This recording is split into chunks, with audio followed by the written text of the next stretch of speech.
Andy. Hello, it's me, with Mr. H.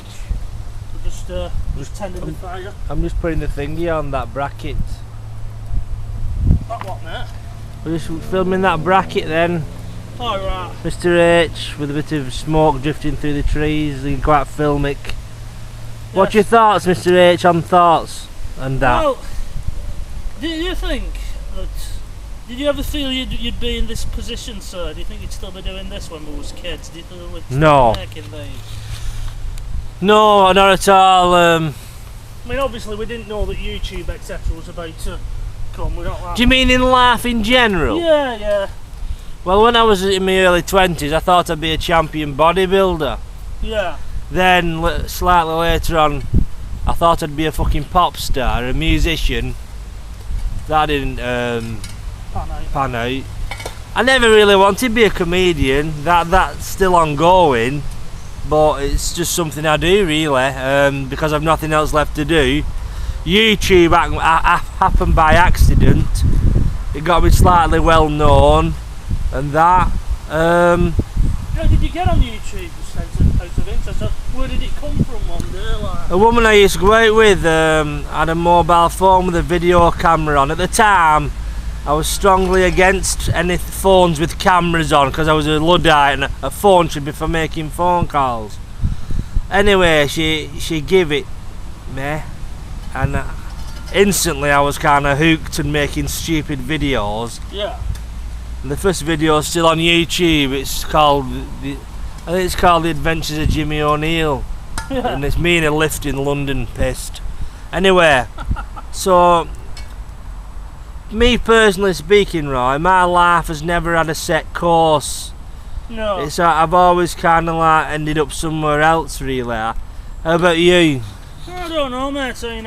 Have you ever had? Are you on course? I know you're happy in that, but oh yeah. But your life's not been a straight line, has it? Really? No. I mean, I went through the same things as yourself. The dole years, but the dole years, and it's very difficult to get out of because you do sit there and you start saying to yourself, I can manage like this. You know, and I'll say it on camera because I don't give a fuck. I am institutionalised, you know. That's what happens. I am institutionalised with it, you know. That's what's wrong with dole, mate. It does do that. Yeah. I don't know if anyone's ever read The Road to Wigan Pier. I've read most of it, but I didn't like the end when it went off course a bit at the end for me. What happens is it's a book in 2 parts. That if anyone's I didn't like the end. And the first bit's pretty good, and then it gets on about his own political beliefs and ideas. Yeah. Shit. But if you read that bit, and one of the things he says about people is that when they used to get knocked out of work in days before there was dole and that, you just learn to live off a pennyworth worth of chips or whatever it was. Yeah. And that's what happens with dole. You just... Because let's face it, Jimmy, if you've not got any kids or anything really bothered about, it's only you. Yeah.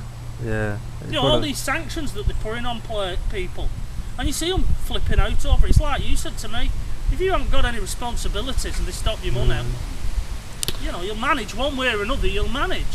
I don't know how they expect you to run a Jaguar and that kind of money as well, right? It's fucking it is a bit terrible, really. But yeah, and back to your initial question, I never thought I'd be doing this. I always thought I'd end up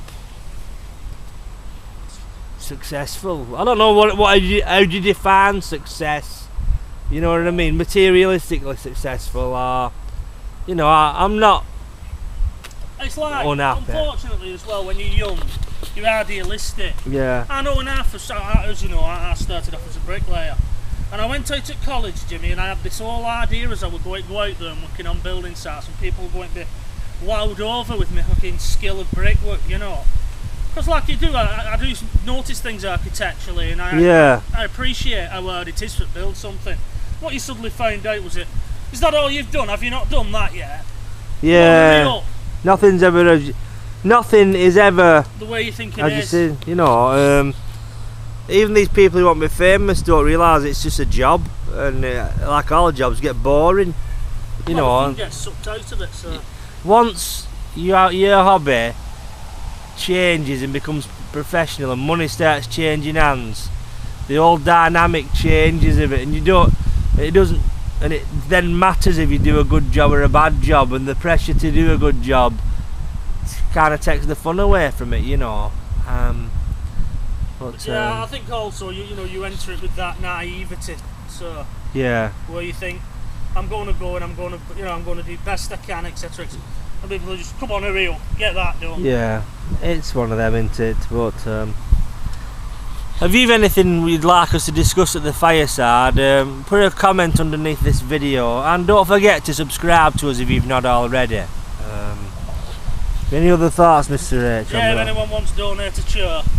Yeah, I'm actually sat on that. Roy has to sit on 2 broken cupboard council doors.